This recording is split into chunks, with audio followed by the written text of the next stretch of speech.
一圈圈，主持何基佑、樂樂。總有一圈圈中你，一圈圈。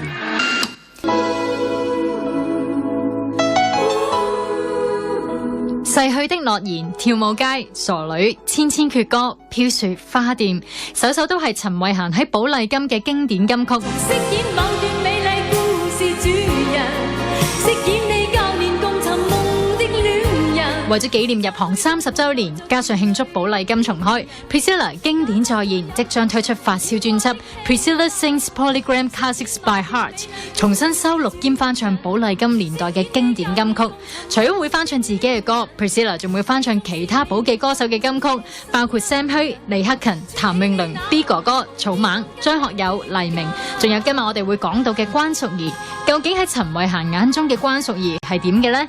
一圈圈，樂樂有請 Priscilla 細數 Polygram Classics。誰在黃金海岸，誰在烽煙彼岸，你我在回望那一剎，彼此慰問境況。喺你嘅歌單入邊就包括關淑怡嘅歌啦。係啊，其實你本身同關淑怡嘅感情係有幾深嘅咧？大家識咯，但係就唔可以話係成日聯絡啊，成日傾偈啊咁嗰啲咯。記唔記得第一次見係點樣嘅個情？應該係喺錄音室見嘅，係啦。嗰陣時寶麗金自己有一個 Dragon Studio， 我哋有 studio 噶嘛，咁變咗好多歌手其實都係喺錄音室出邊嘅食飯嗰度，大家見到大家嘅。所以寶麗金嘅歌手有咁多交流咯，因為多啲機會見到，多啲機會見到大家聚頭。另外嘅 Shirley 係我1989年嘅我嗰個幾時再見個演唱會咧，我去美國讀書之前嗰個演唱會咧，佢係我嘉賓嚟嘅。其實當年我去讀書嗰陣時候，佢就係新人，啱啱出現啦。咁嗰陣時我仲記得佢係唱佢第一隻歌 Andy 係咪 Andy 嗰隻。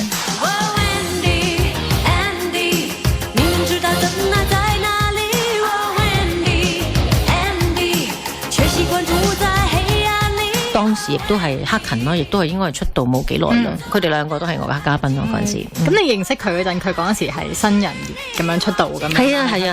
咁佢俾你嘅感覺咧，係覺得佢佢得嘅佢咁樣，定係佢得佢個聲？其實我最初我聽佢試音嘅時候咧，嗰陣時我都成日都翻寶麗金噶嘛，即係都會聽到佢試音嘅時候，其實當時覺得佢把聲有啲似葉倩文嘅，喺最初嘅時候有啲似葉倩文嘅，咁然之後慢慢就再佢自己有佢自己嘅風格咁樣出嚟咯，同埋覺得佢都好鬼妹嘅，佢應該係好思想型嘅一個人嚟嘅。咁其實 Shirley 就說話就唔多嘅，好多時候佢都即係好多嘢都係喺個腦入邊。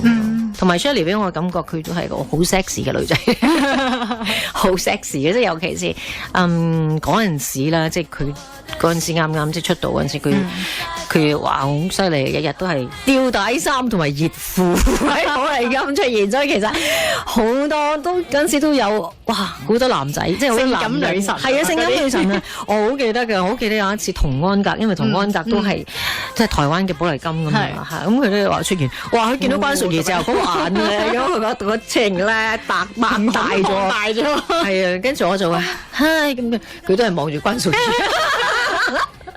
咁如果係唱關淑怡嘅歌嘅話，使唔使要 sexy 啲你又？都幾 sexy。其實都唔係嘅，其實 Shirley 佢唱歌，其實佢係有一種好迷幻嘅感覺咯，可以講下。咁我自己咧就今次翻唱佢嘅呢一首歌咧，我就用一種迷幻得嚟咧，就帶一種嘅甜蜜喺裏邊嘅，係啦。哇，好想快啲聽下。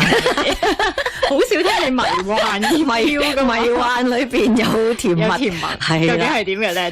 同埋就仲有啲好空曠咁，你唔知係啊，就係咁樣，係空曠，大家唔知係點。係多謝晒 Priscilla，咁我哋下集咧再講下其他寶記歌手嘅故事啦。多謝。